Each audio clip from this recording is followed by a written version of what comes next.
Good morning. Thank you for joining me for another 5 good minutes with the Word. I'm Barry Bryson, and we're in the Gospel of Mark. We're in chapter 5. Yesterday, we talked about the first in a series of lived parables, I like to call them. These events in the life of Jesus that are paradigms that we think about because they have lessons to teach us and on various levels, multiple lessons to teach us. And we saw Jesus still the storm. And we said that this is the first in a group of miracle events, 4 miracles that have the theme of fear and that feature the word fear. But the fear always comes after Jesus has overcome the frightful thing. And there are 4 of these: the stilling of the storm, the encounter with Legion, the healing of the woman who had the perpetual hemorrhaging, and then the greatest fear of all fears, the fear that your child's going to die, and the raising of Jairus' daughter. And so this is the second, and the longest, and the most frightening, I think. And I love this account, the encounter with Legion.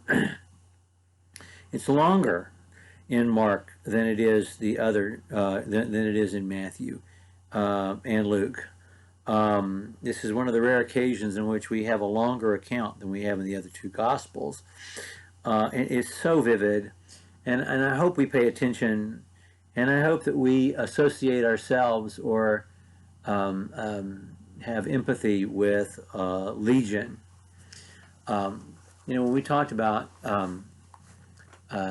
demons, and are these demons actual demons? Are they pathologies? Are they,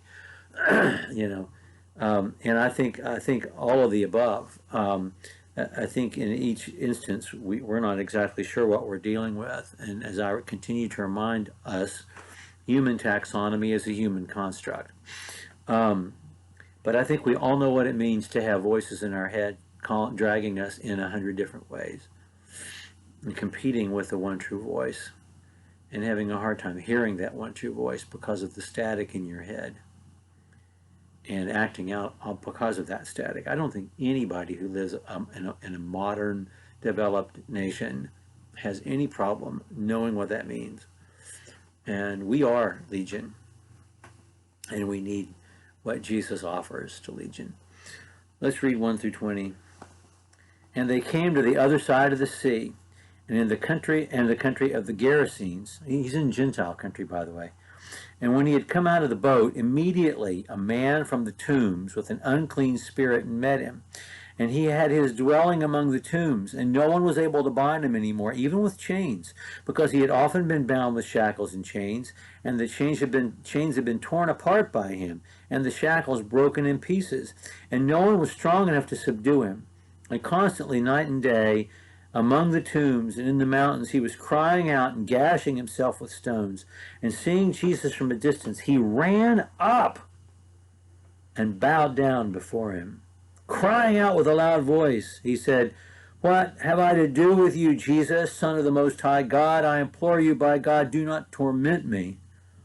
That's scary. For he had been saying to him, "Come out of the man, you unclean spirit." And he was asking him, "What's your name?" So Jesus is repeating himself, in other words. Come out of him. What's your name? Come out of him. What's your name? And he said, "My name is Legion, thousands, for we are many." And he began to entreat him, Jesus, earnestly not to send them out of the country. So the pronouns are also instructive and add to the spookiness of this. There was a big herd of swine feeding there on the mountainside, and they entreated him, saying, "Send us into the swine so that we may enter them." And he gave them permission. And coming out, the unclean spirits entered the swine, and the herd rushed down the steep bank into the sea, about 2,000 of them, and they were drowned in the sea. And those who attended them ran away.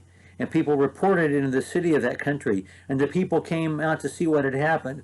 When they came to Jesus, they saw the man who had been demon-possessed sitting down, clothed and in his right mind, and the very man who had the legion They became frightened, and those who had seen it described to them how it had happened to the demon-possessed man and all about the swine. And they began to plead with Jesus to leave that region. And as he was getting into the boat, the man who had been demon-possessed was begging that he might accompany him, and he did not let him. But he said to him, Go home to your people and report to them what great things the Lord has done for you and how he had mercy on you. And he went off and began to proclaim it in Decapolis what great things Jesus had done for him, and everyone marveled. Okay, there's so much here, and I know we don't have a whole lot of time left unless I'm going to double my time like I did yesterday. So, this is frightening. I don't know about you, but I'm more frightened of insanity than I am of evil. I just am. It's unsettling, and he runs to Jesus, and when he gets there, can you imagine being one of the apostles? And then when he gets there, he falls down on the ground, but then he's screaming. This is the key word in this is to plead, to entreat, because everybody's in pleading, and they're pleading to whom? They're pleading to Jesus. They're pleading to him because he has the real power. The spirits plead to go into the swine, and Jesus permits them. And this has been a problem for some people. Why did Jesus give them their way? Because they were just going to go into the sea and be destroyed. Sure, go right ahead, destroy yourself. Jesus has the power. And the people, when they find out what had happened, they beg him to leave the country. And then when he's about to and he does that because people have free will. We want you to leave. All right, I'll leave. And then when the guy wants to go with Jesus, Jesus says, no, go back home.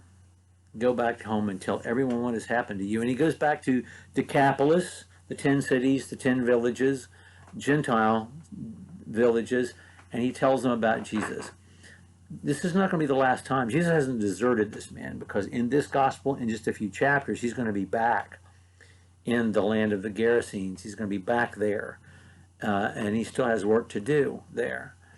But again, we see, before we move on to the next two miracles, again we see so many frightening things, but the word fear is not used. The storyteller shows restraint and doesn't use the word fear until he uses it to describe people's reaction to Jesus.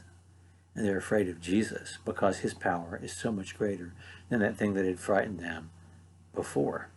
The fear of the calm that Jesus brings is more powerful than any upheaval, any evil that we can experience in this sinful world. Okay. We're going to go back to Capernaum tomorrow. Thank you for joining me for another 5 good minutes.